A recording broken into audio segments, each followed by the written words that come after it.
My name is Glenn Thomas. I'm the founder and CEO of John Lee Hooker Legacy Spirits.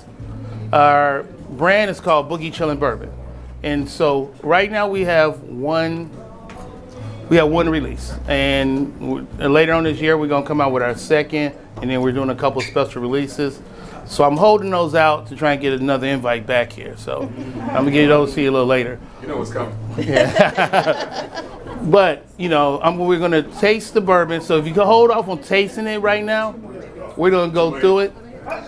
Okay. But I'm going to tell you about the why, because everybody asks the why. And so to me, that's important, the why.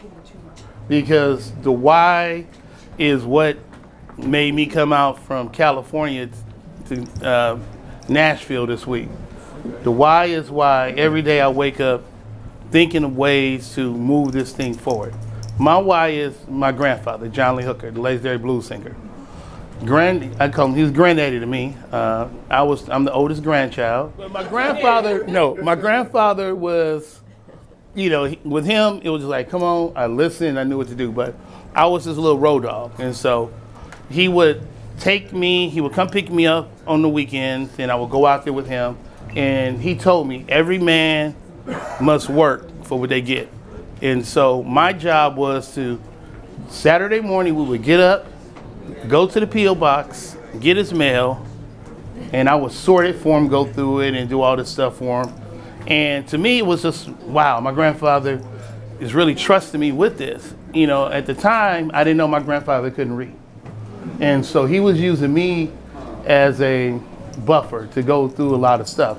Once again, he liked me because I was his big head grandson who actually could read at a pretty high level at a young age. So he utilized me, and he really didn't pay me much for my services, but that's a whole nother thing. But, I would go through there and go through his mail, and we'd do his thing. So that was our thing.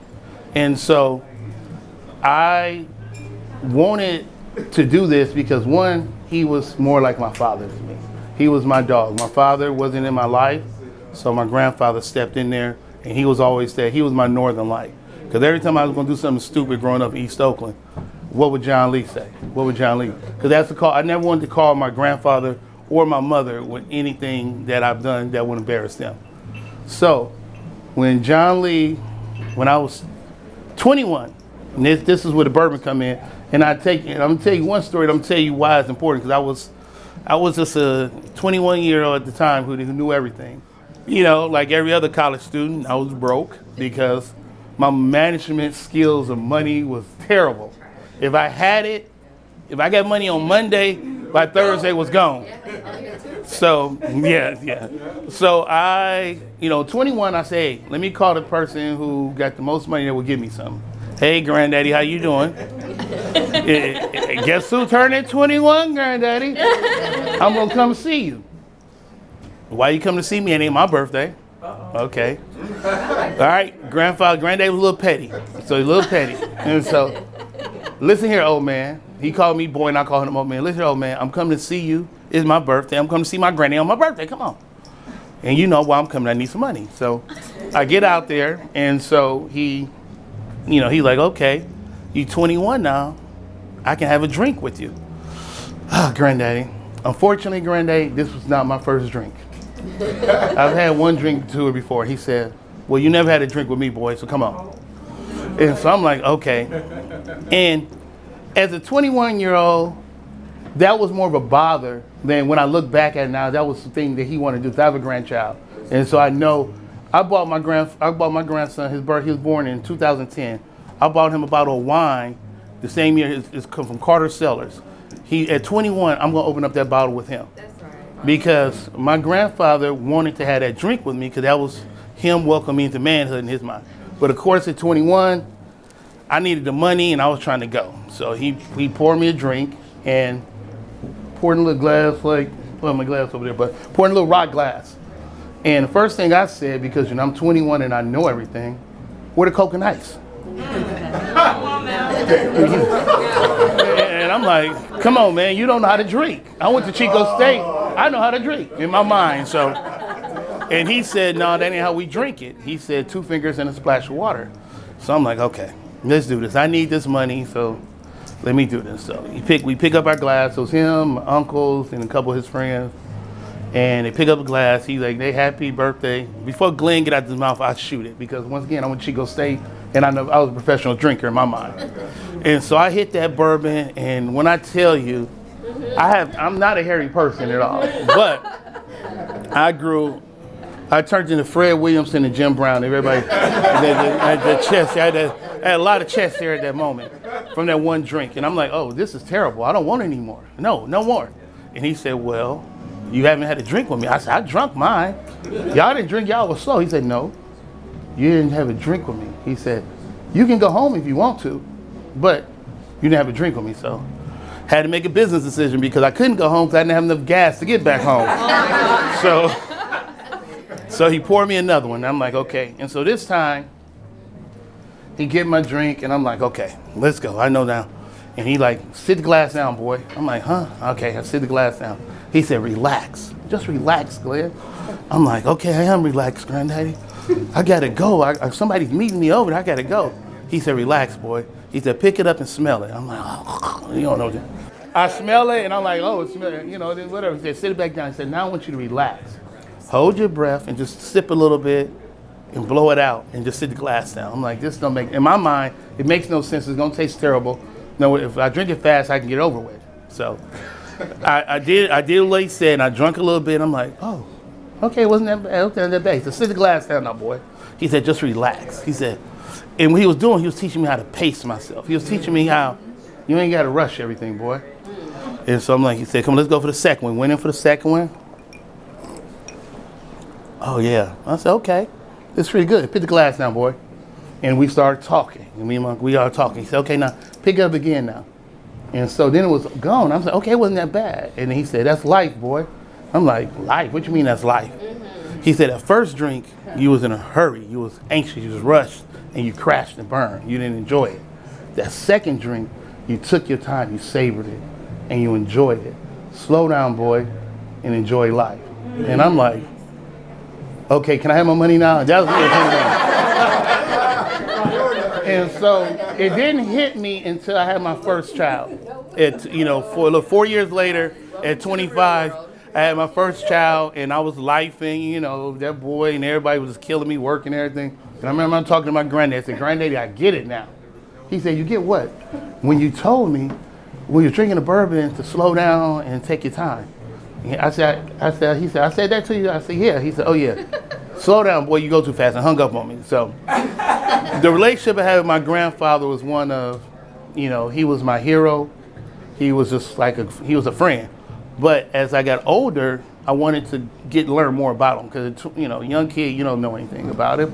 You're a granddaddy. So I would go out there and I would go pour a little bit of bourbon. We do our two fingers and we would sit up, watch the Dodgers game, and just sit up there and talk for hours. And I got to know him as a man. He told me about his journeys from leaving Mississippi, going to Memphis, going up to Ohio. He just told me the whole, I'm sorry? I said, Clarksdale. Yeah, Clarksdale. Okay, my bad. I'm sorry, Clarksdale. Okay. Shut up, Reggie. Yeah, so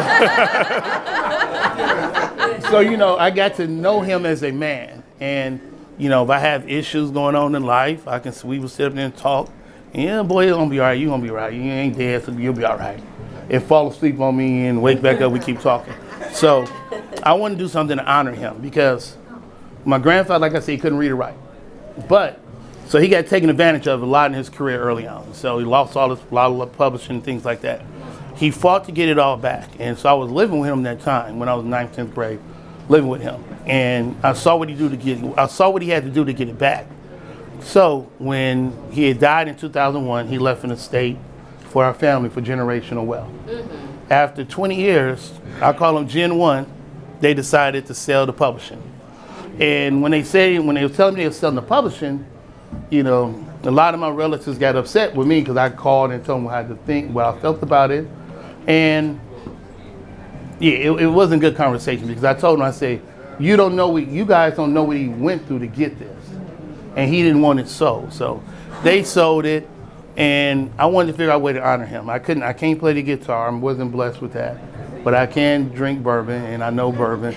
So I decided to be able to get something that I can always bond with him. And so I created Boogie Chillin' Bourbon. And the reason I call it Boogie Chillin' Bourbon, does anybody know why I call it Boogie Chillin' Bourbon? Because you was rushing and got time to go to that. No, okay. Huh? No, Boogie Chillin' in 1948 was the first blues song to go #1 on the music charts. And that was his alpha. That's what he knew, that he can do this. He was working at auto plant in Michigan. Song come on the radio, and everybody like, oh, Johnny, your song on the radio.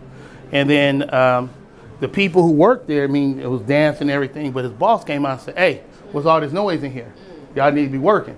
And they said, oh, Johnny's song on the radio. He said, I don't care what's on the radio. I don't care Johnny's song on the radio. Nah, y'all gonna keep sweeping these floors. My grandfather quit at that moment. And when he told me, I said, oh, Granddaddy, that was slack courage. He said, dumbest thing I ever did, besides to go home and tell your grandmother that I quit this job. Yeah, and that was the year my mother was born. So to me, starting this brand, I had to call it Boogie Chillin' Bourbon because that was his beginning. And our first release, which is always going to be a staple, we call it 1948 because 1948 year it was #1. It was the year my mom was born, so I had to throw her a little bit up in there too. And so this was a journey. I did a lot of bourbon tasting over like a 2 to 3 year period because I wanted to, before I did it, I wanted to learn the business and learn bourbon. You know, I went through a lot of places, kissed a lot of frogs, and then I got introduced to Bar Sound Bourbon Company. And I met the president over there, a young lady by the name of Susie Garvin.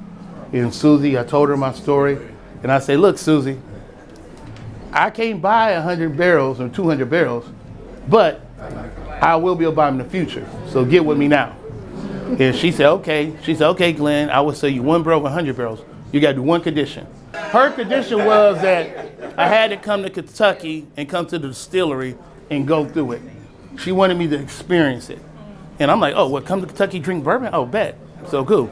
So I got to go out there and see different things and talking to the people in the rick houses and distillers. So when I figured out the blend I wanted, or whatever, the mash bill, I went with 75% corn, 15 rye, 10 malted barley. To me, that was something that was approachable for everybody.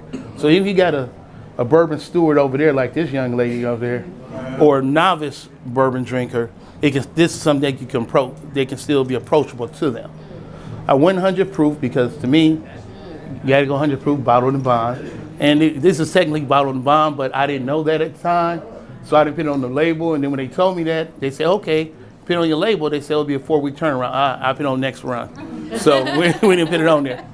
But, you know, I picked things like the barrels, like just those little things. Like every barrel tells a different story. So we tasted barrels from the bottom, middle, and top. I like the lower profile because you keep, once again, I wasn't buying a lot of barrels at this time. And so I didn't want to get, I want to get as much usage. I come from real estate, so I'm thinking of ROI.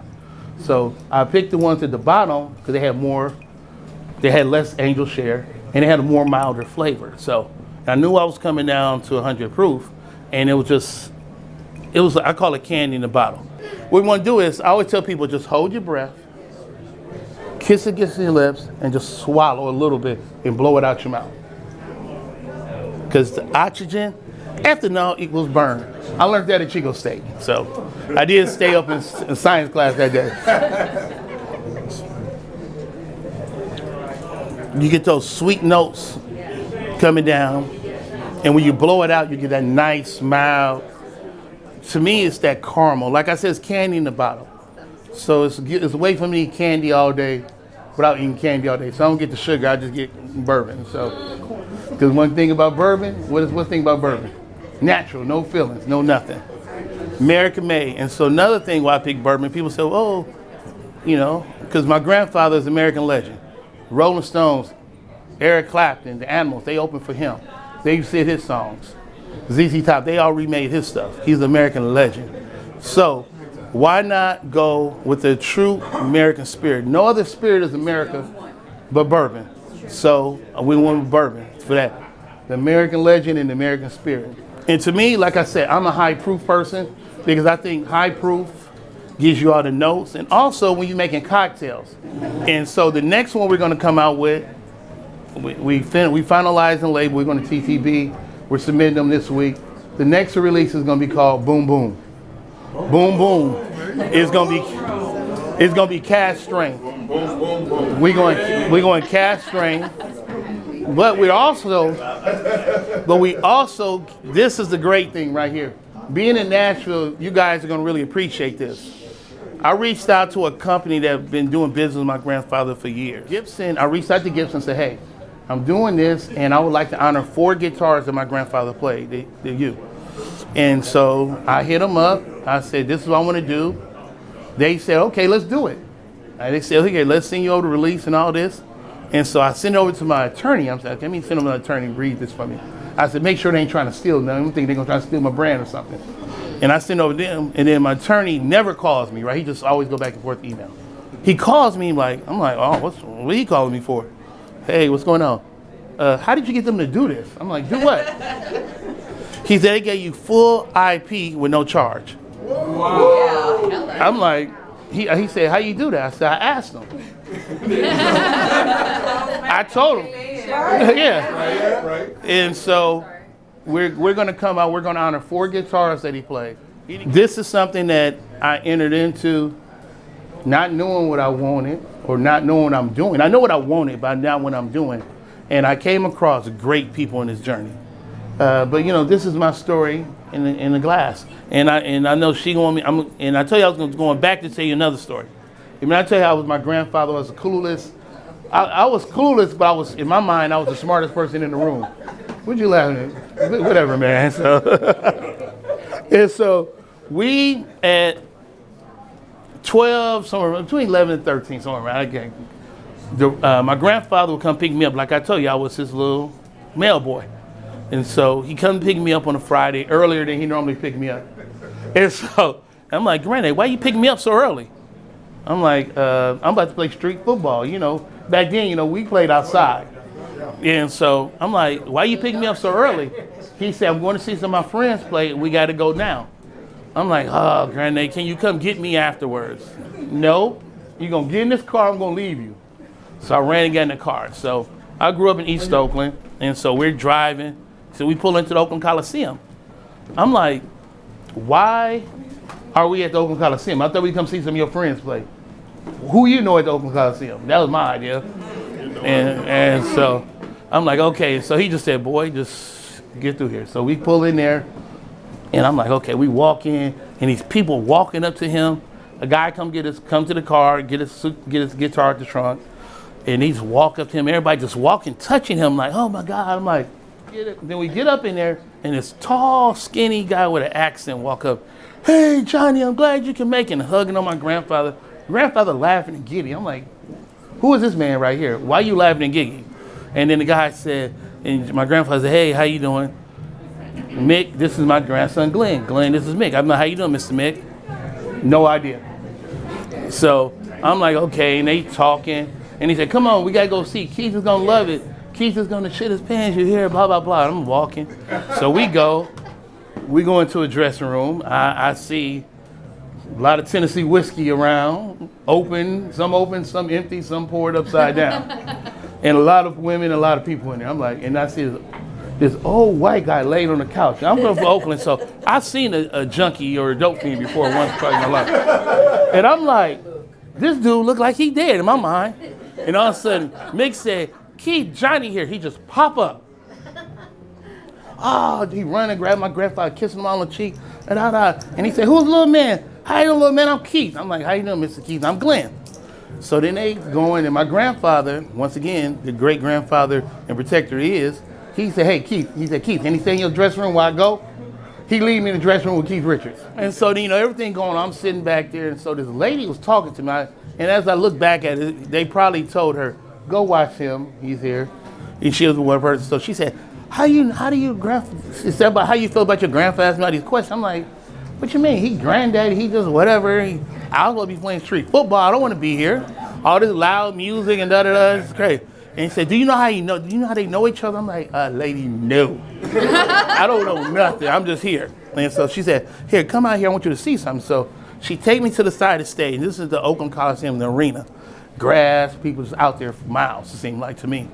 lights and everything. So Mick Jagger stopped. He said, "Ladies and gentlemen, we have a special guest." And he started doing all this stuff. We used to open up for him. He was always a good friend of us, treated us, and I'm like, who are they talking about? And I see my grandfather on the other side of the stage. It doesn't click. And they said, "Mr. John," crowd go crazy. Lee Hooker, he come out there with that 335 and just jamming, boom, boom, boom, boom, boom. And I'm just like, what in the hell is going on right here? So he do his thing. So then she take me back in the dressing room. So we at the show's over, we get in the car and we driving. So we go about a couple miles down the freeway to his house. And I'm just sitting in the car, I'm like, okay, Granddaddy, are you famous? Never forget, he had a little Mercedes drop top.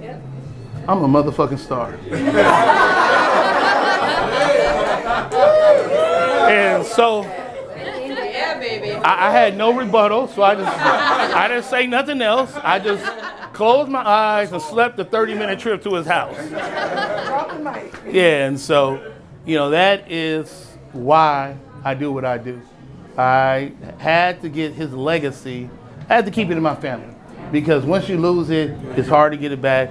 And so I want to use this bourbon as a way to one day repurchase his publishing and put it back into my family because I want my grandkids and their grandkids to know how great this man was. They never get a chance to meet him.